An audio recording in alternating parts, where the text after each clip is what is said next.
नैयर के लोग सब बाई घूंघट हमका एक कहाड़ी। नैयर के लोग सब बाई घूंघट हमका एक कहाड़ी।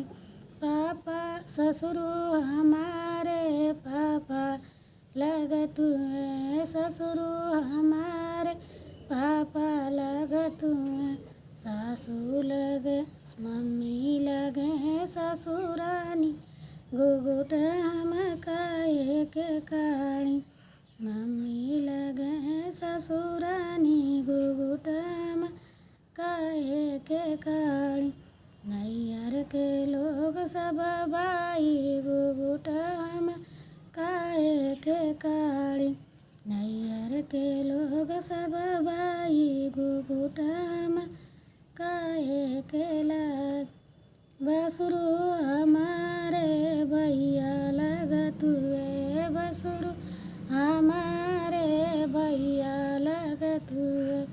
भाभी लगे गोतनी रानी घूंघट हमका एक कहाड़ी। नैयर में लगे सब बाई घूंघट हमका एक कहाड़ी। नैयर में लगे सब बाई घूंघट हमका एक कहाड़ी।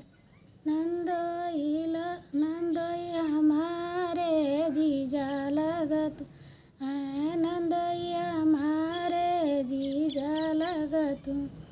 ननद लगे हमर बहिन घूंघट हमका एक कहाड़ी। ननद लगे हमर बहिनी घूंघट हमका एक कहाड़ी। नैयर के लोग सब बाई घूंघट हमका एक कहाड़ी। नैयर के लोग सब बाई घूंघट